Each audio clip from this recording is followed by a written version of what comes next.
everyone, I'm Nicole Berkers with the Kelly Davies Homes Team, Landro Realty, and for this week's edition of In the Know in the 920, I have brought you to Hope Fridge.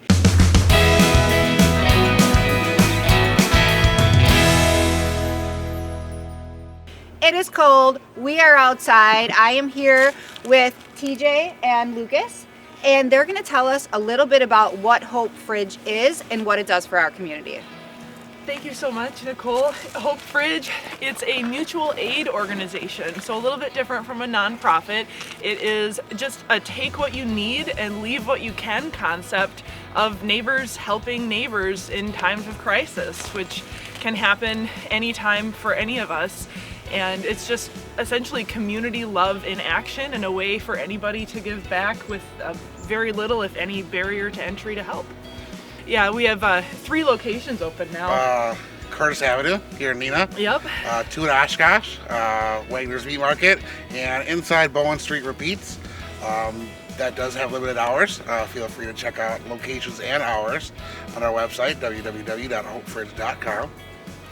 Yep, all are welcome. The key is there's no restrictions and there's no paperwork for anybody to fill out, because at Hope Fridge, we trust that you know what's going on in your life better than we could, and we trust that you're going to know what you need and take whatever you need for yourself or your family from what we have to offer. You can see this is our fridge, the Hope Fridge. Right on the freezer door is the guidelines. Feel free to check that out whenever you donate. As you can see, people have donated from things such as pasta, baby foods, milks, dried goods, boxes, canned goods, things like that, so on and so forth. Next to it we have Hygiene Hut. Local Girl Scout troop got together and built this and put this together. Hygiene things, sanitary things, so on and so forth. Years ago, about 5 years ago, I'd moved to Oshkosh. And a few years ago I ran into TJ, who was protesting other things in the community.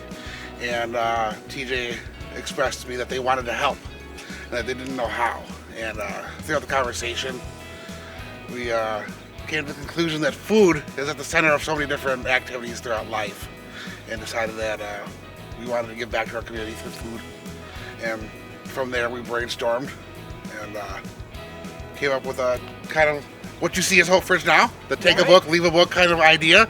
And through there and through our own shared experiences, we came to the conclusion that so many people fall through the cracks through county or state sponsored help. I remember, Lukas and I have a shared history of both having serious financial struggles despite doing our absolute best to survive, and we know what that feels like. And we know that when you go to a food pantry, not only do they have limited hours and you're often working multiple jobs so that you don't, so that you can afford food for yourself. For sure. But once you visit, many of them have restrictions that don't ask questions about, well, did you have a recent car breakdown? Did you have a recent dental visit with you needed an emergency extraction, that was $400 you didn't have? They don't ask those questions. Residence limitations, if you don't live in the county, if you don't live within a certain radius. If you don't have an address to put on the form because you're struggling, that severely, folks do fall through the cracks on a regular basis. And often many of the groups in the area are religious affiliated, which is wonderful, and we're glad they're doing that. But I've spoken to folks that have serious religious trauma and they don't feel safe visiting a religious organization.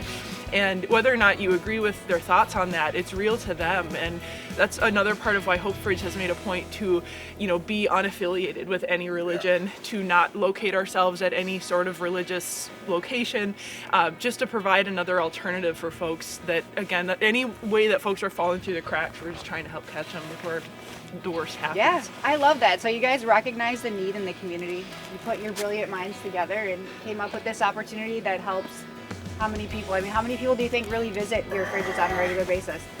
I feel like the fact that we have to take the time to think about the number is a good indication. Okay, so it's busy. Yeah. Multiple times a day, the fridge, when the weather is great, especially, it'll fill and empty multiple times a day.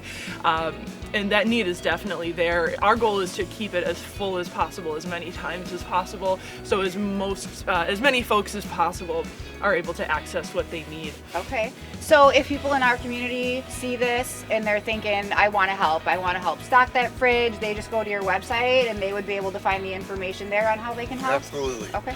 Absolutely. reviewing those guidelines before donating for the first time is key. Yep. So, hopefridge.com. So you make sure you're doing the right things. It's Right. got to have an expiration date on it. Yep, For or example. date made. Yep, we always want food to be fresh. Dated. Yep. For example, if it's professionally prepared food, a list of ingredients Okay. would be helpful. For Would be nice. allergies? Yes, Okay. correct. Yeah. And even if it's not, if you make sandwiches at home or at a meeting, we've had 4-H clubs make Yeah. sandwiches, local Rotary clubs, things like that, volleyball teams, anybody can Yeah. get together and it's a great team building exercise. But just pop a label on there of ham and Swiss sandwiches with mayo or whatever's in the sandwich, and then whatever else might be in a little sandwich bag if Yeah. you want to build those, just so folks know what they're getting and they don't need to open it up first, for hygiene and safety and ease. And just always try to think of it from the perspective of the person opening that door and, what would you want to see in there? As a person that's been homeless before, I wish this existed when I was. I really do. And to see community and to run into people that think about people like me makes a difference to me. And that's why I got involved. I can't necessarily speak for TJ or for other people, but I feel like I mattered, or people like me matter to people.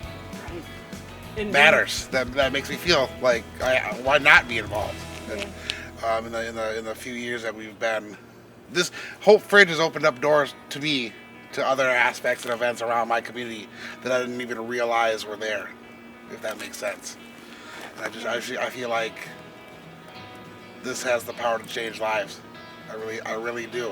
Just in all the ways that it's changed my own. Yeah. Just by giving. I can't imagine the extent that these people feel that people care. Yeah. I feel like the best way to describe Hope Fridge is doing good for the sake of doing good and not expecting anything in return. TJ, Lukas, thank you so much for your time today and freezing out here with us to introduce Hope Fridge to the community, for all your efforts that you put into this. We greatly appreciate it. Of course. Thank you, Nicole, for having us. It was a joy to meet you. Thank you. Thank you for joining us for this week's edition of In the Know in the 920, where we introduced Hope Fridge. Make sure to tune in next time for another edition.